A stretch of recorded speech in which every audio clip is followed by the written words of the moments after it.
Got the book of Matthew, chapter 7, verse 7.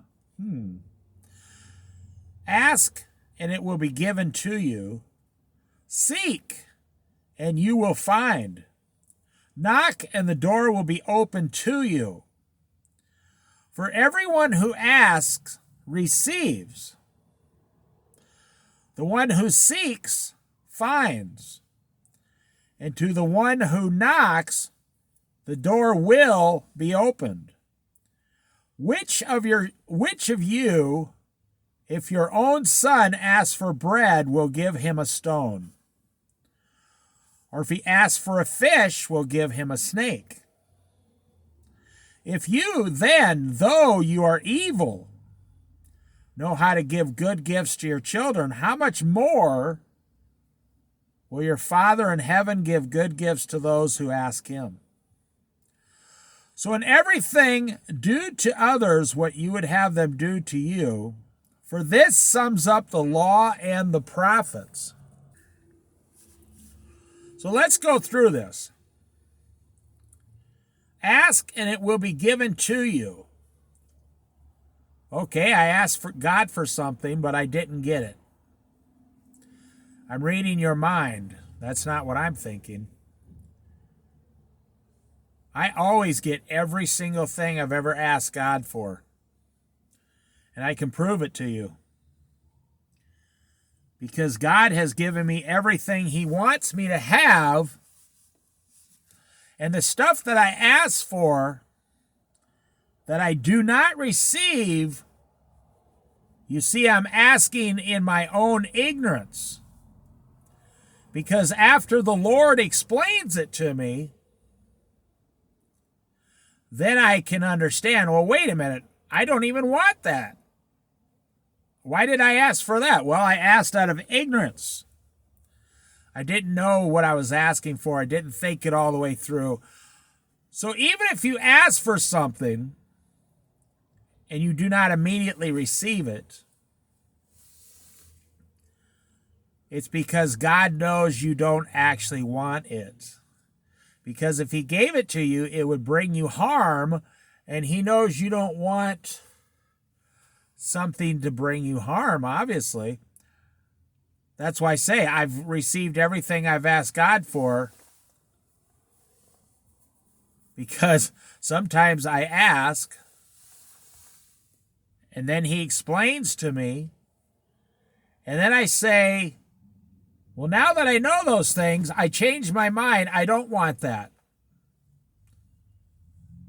And then the Lord smiles because you understand his wisdom. Seek, and you will find. Now, this is a big one. This is a huge one. You're not going to like it. Are you seeking? Well, the answer is no, you're not. You think you are. Well, I asked God 10 times for something, and I didn't get it, and it was like 5 weeks ago. Well, you're dealing with a God who is from beginning to end, eternal, forever. You're telling the creator of the heavens and the earth that it's been 5 weeks, man. And I don't have what I want. Well, first of all, you're starting to sound stupid. I mean, you're starting to sound like a little baby. You know, if the baby doesn't get what it wants in 5 seconds, it starts screaming. If the 5-year-old doesn't get what it wants in 5 minutes, it starts screaming. But it does think about a little while because it's been on the earth 5 years. If a 50-year-old doesn't get what he wants in 5 weeks, he starts screaming. Think about what I just said. It's very wise. You're basically just progressing in your patience, how long you can wait for God to give you something. And you're still, you're 50 years old. You're still not doing very well at it. But are you seeking? Here's the point I'm making. No, you probably gave up is what it is. You said, well, I'm going to give up. Is that seeking? Now, I will just tell you a like Webster's definition of reality here. Giving up is not seeking. Quitting is not seeking. The Lord sits up there sometimes and says, let's see how bad they really want this thing they just asked me for. Have any of you ever prayed for 7 years for the same exact thing? And then you all of a sudden receive it and you know it's from Jesus and you're thinking, wow. Maybe a little earlier you were thinking, why is this taking so long? It's been 7 years. And now you're thinking, wow, I just received this thing I've been asking God for at the perfect time. Because you don't know what your life's going to be like in 7 years. You really don't know what your life's going to be like in 7 months in today's society. Maybe you can predict 7 days, sure. But it's not guaranteed. Now listen to what it says. Ask and it will be given to you. Seek and you will find. Well, how many of you ask, but you give up? Well, then it comes, asking is one thing. You just have to ask. Seeking. Seeking. Seeking takes effort, my friends. Now, let's talk about gold panning for a minute. You keep asking God for stuff like gold or whatever. But if any of you know anything about gold panning, I used to live in Colorado, and I did a pretty good fair share of gold panning. And I would go down to these Rocky Mountain streams, as the gold panning tourist. And I would say openly, I hope I find a little piece of gold today. But then you have to seek, ask, seek. Now you got to seek the gold out. So you look at the stream and you're looking. And you're like, well, that looks like a place, if you know anything about gold, how the stream comes down and then there's these little crevices and gold is heavier than most of the other rocks in the stream, per size comparison. Most of the gold is nothing but flakes and little slivers of gold over, 8,000 years. So you go, okay, I think that looks like a good place to stick my shovel in. Get 3 bucket loads of dirt, 5-gallon buckets, run them all through this big hold contraption, and then it gets down to the fine gravel. Then you have a whole pan of fine gravel that you got to pan out, or 2 or maybe 3 pans. And out of all that, you might get literally 1/100th of an ounce. You're like, what? Yeah, seriously, that's how gold panning is today, unless you own a gold mine, or they don't allow dredging, nothing like that. So if you want an ounce of gold, you have to repeat the process you just did 100 times. You literally have to go through like 200 5-gallon buckets of gravel. And after 1 month, this is about what it pays. You can look up gold panners on YouTube all day long. After 1 month, you get 1 ounce of gold. If you seek, okay, now you got to seek. What's the next step here? What is God saying for you to do, how you receive things from God? Ask and it will be given you. Seek and you will find. Knock and the door will be open to you. For everyone who asks receives.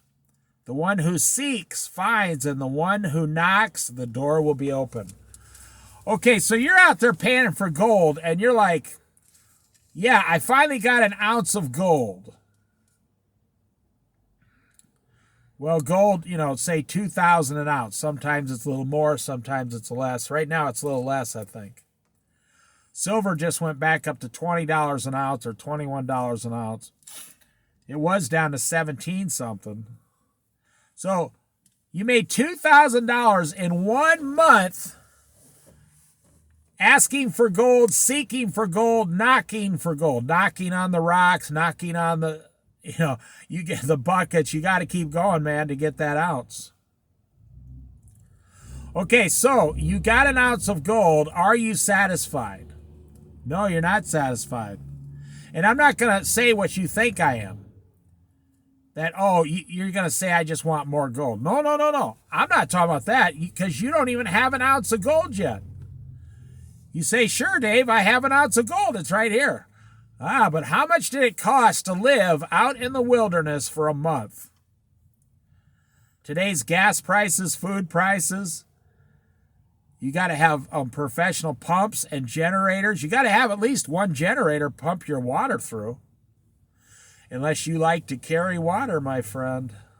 You got to have... You don't want to be carrying all those buckets of water from the stream even 40 or 50 foot up to your little campsite where you do all the gold panning. No.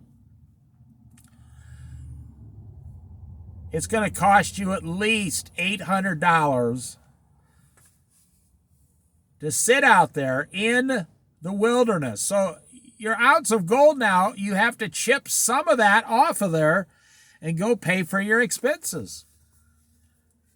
You see, you're asking God for something and you're wondering why you're not satisfied in life. Why isn't God giving you what you want?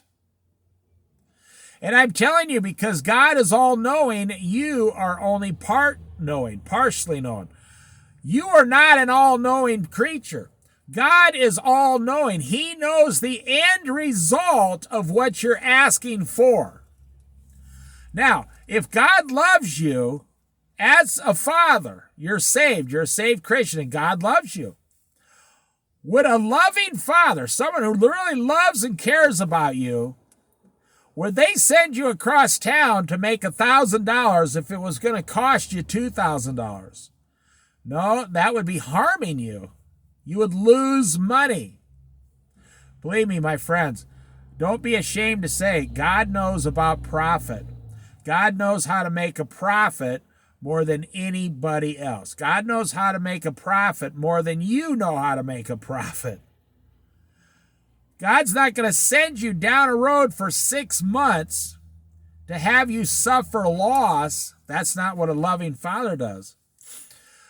But it comes down to God knows the end result of what you're asking for.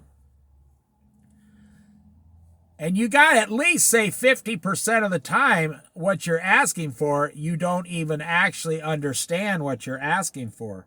You see, it comes down here. Which of you, if your son asks for bread, will give him a stone?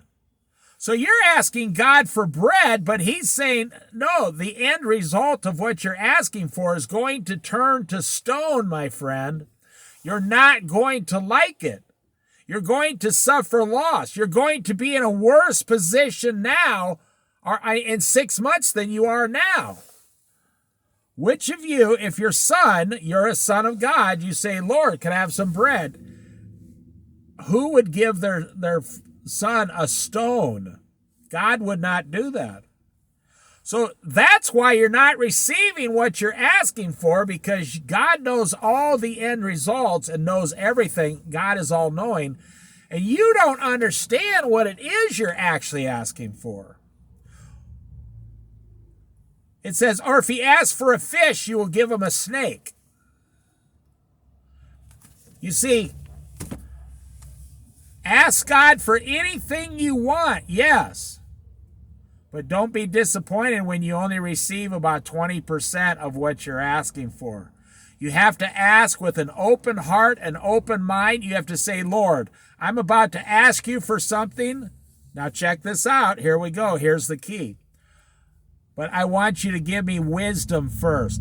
Lord, what do you want me to ask for? What do you, Lord, want me to ask you for?